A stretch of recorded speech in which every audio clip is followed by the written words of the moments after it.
신명기 27장 1절부터 10절 말씀. 모세와 이스라엘 장로들이 백성에게 명령하여 이르되 내가 오늘 너희에게 명령하는 이 명령을 너희는 다 지킬지니라.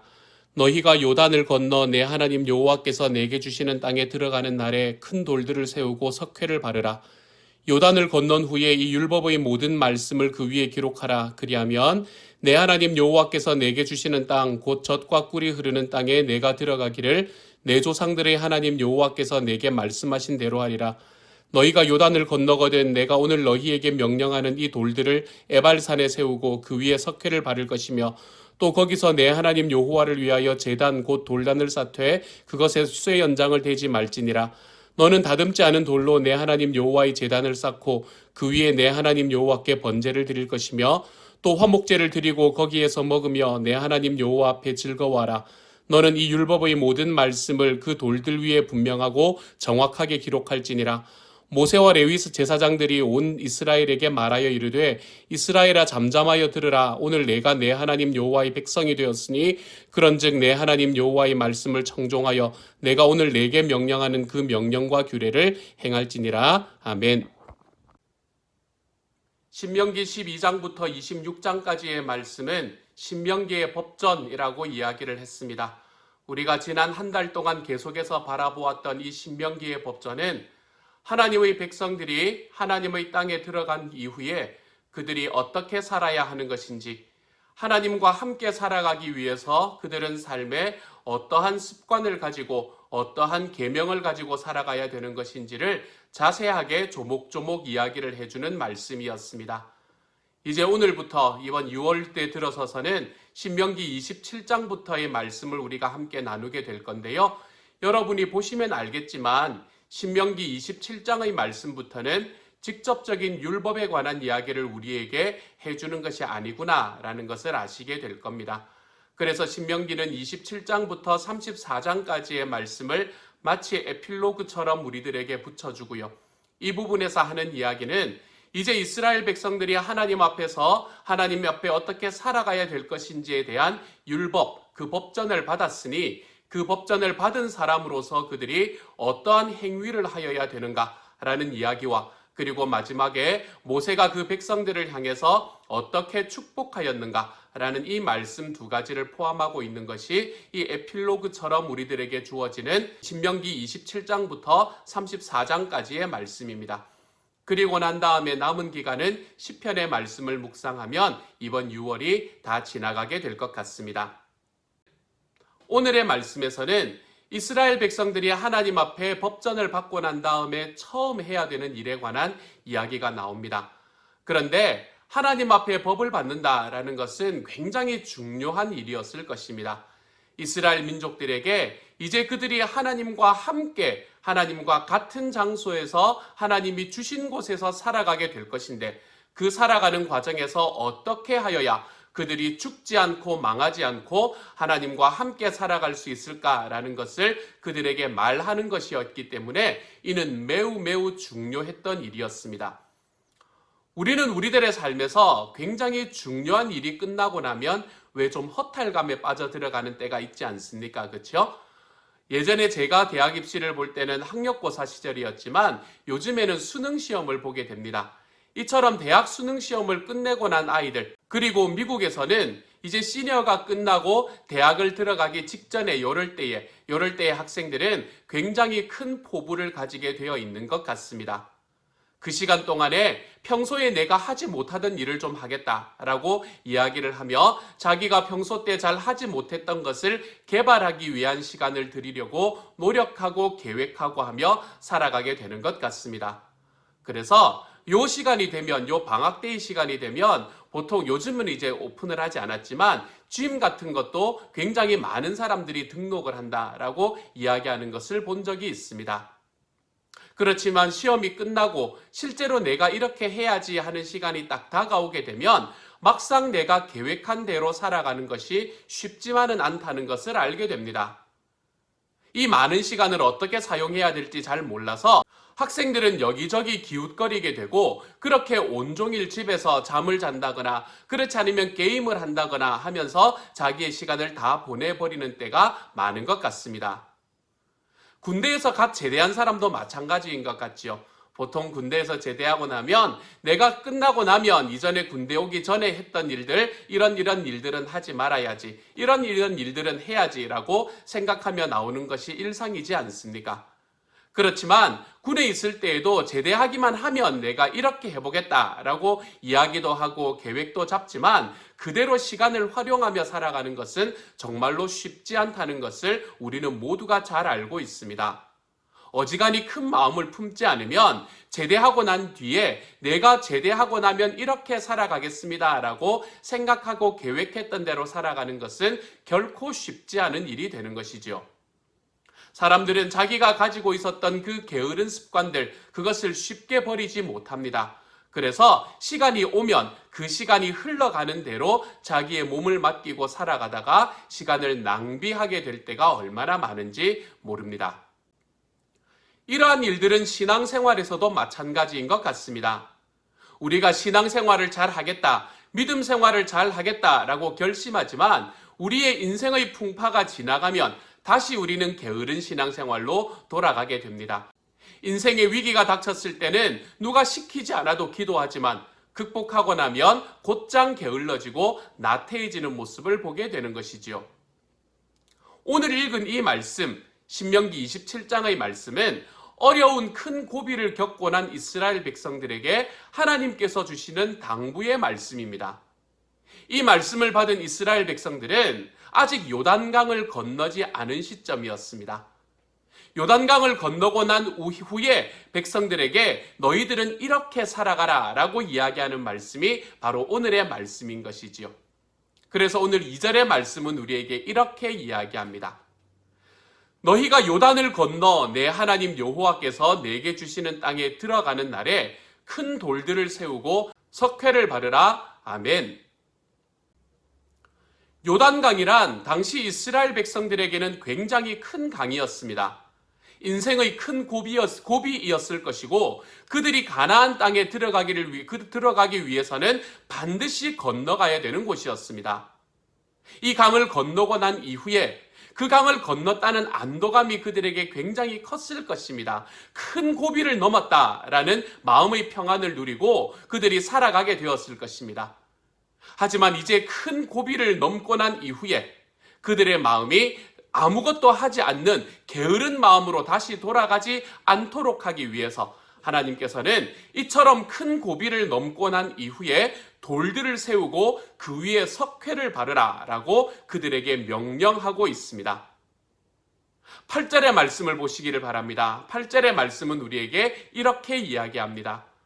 너는 이 율법의 모든 말씀을 그 돌들 위에 분명하고 정확하게 기록할지니라. 아멘.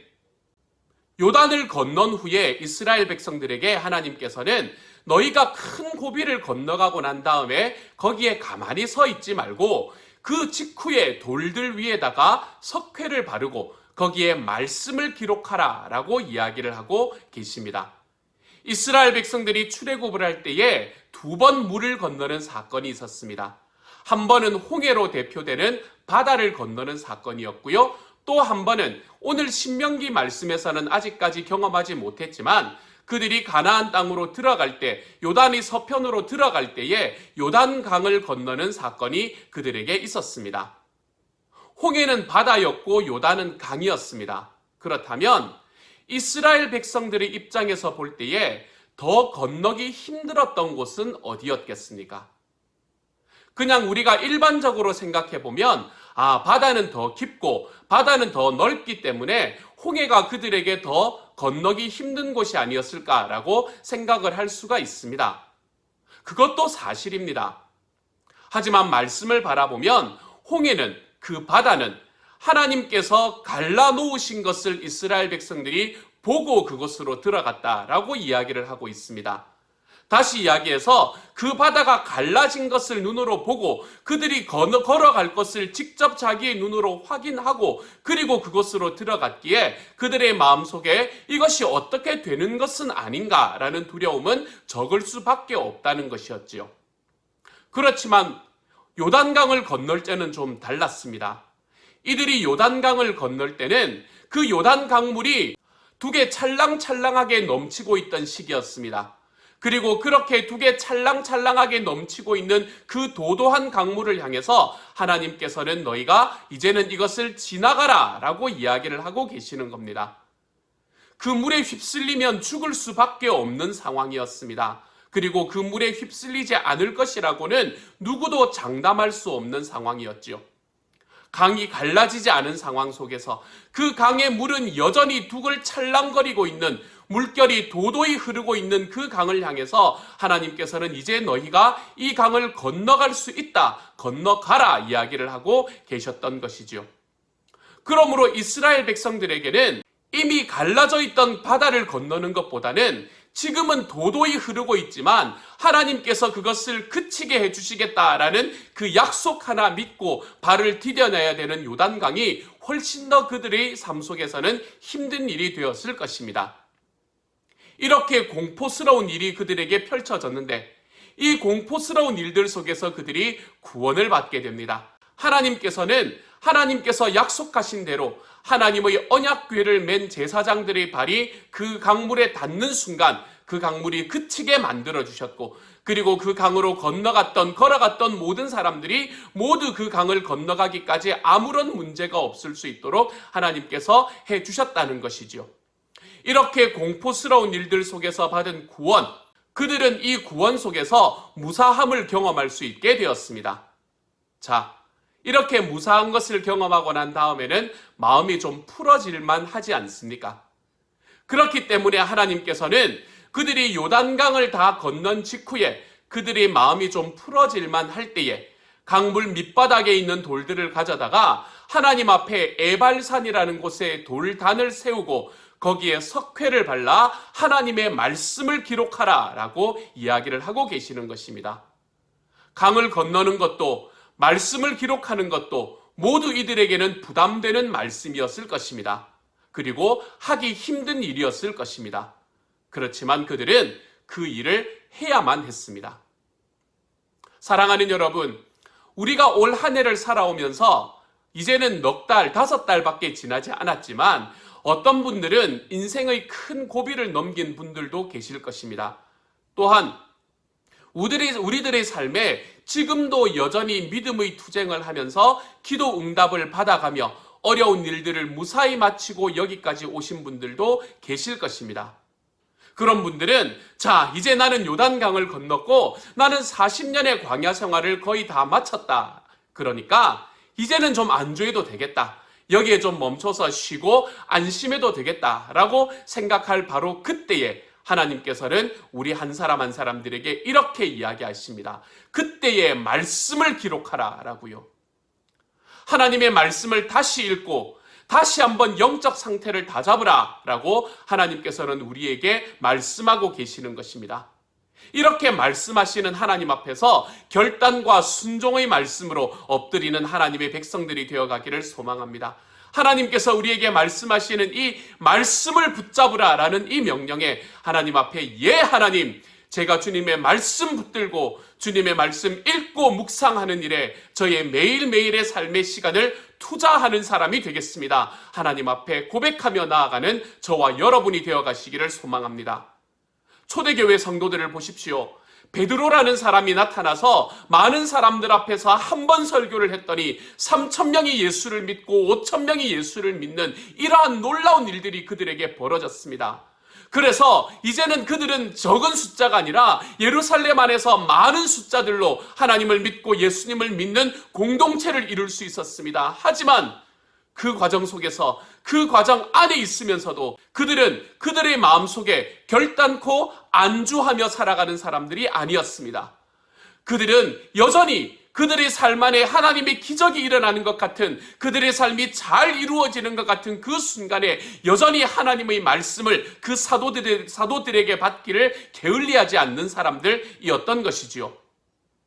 오늘 우리에게 요단강을 건너는 것과 같은 큰 믿음의 축복이 있었다면 다시 한번 마음을 다잡고 하나님 앞에 걸어가 볼 수 있는 저와 여러분이 되시기를 소망합니다. 우리들의 삶에 힘들고 어려운 과정 속에 하나님이 이야기하신 그대로 행했더니 주님께서 나의 삶에 은혜를 주셨다라는 그 은혜가 경험되시는 분들이 계신다면 다시 한번 우리의 마음을 다잡고 주님, 이제는 내가 요단을 건넜으니 주님, 제가 돌을 쌓고 하나님 앞에 제단을 쌓고 그 위에 말씀을 기록할 수 있는 하나님의 사람이 되게 하여 주옵소서. 이러한 결단으로 나아갈 수 있는 저와 여러분이 되어 가시기를 소망합니다.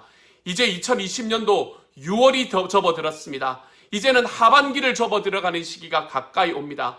이 기간, 우리 하나님 앞에 남아있는 2020년의 기간 속에 우리 하나님 앞에 말씀을 기록하며 그 말씀이 나의 삶에 기록되고 하나님께서 나에게 주신 은혜의 말씀 속에서 결단코 내가 그냥 만족하며 살아가는 하나님의 사람이 되어가는 것이 아니라 주님 앞에 날마다 우리 주님의 말씀 안에서 더욱더 하나님을 순종하고 걸어가는 하나님의 사람이 되어가는 저와 여러분이 되시기를 우리 주님의 이름으로 축복합니다. 함께 기도합니다. 사랑하는 주님, 올 한 해 걸어오면서 여러 가지의 은혜를 주시니 감사합니다. 은혜 속에서 요단강을 건너는 것과 같은 일들 속에서 하나님께서 제가 그 모든 과정을 이겨내고 잘 넘어올 수 있게 하여 주시니 감사합니다. 그러니 이제 내 주님 앞에 말씀 안에서 말씀을 기록하며 살아가는 하나님의 사람들이 되게 하여 주옵소서. 거기에 안주하고 거기에 머물러 서서 이제는 쉬자 이야기하는 것이 아니라 하나님께서 우리에게 주신 그 말씀을 조차 한 걸음 한 걸음 더욱 주님 앞에 순종하며 걸어갈 때 우리 주님의 말씀에 합당한 삶, 주님이 나에게 주시는 은혜에 합당한 삶, 우리 주님 앞에 그 길을 걸어가는 하나님의 사람들이 다 되도록 주여 도와주옵소서. 모든 말씀 우리 주님 예수님 이름으로 기도드립니다. 아멘.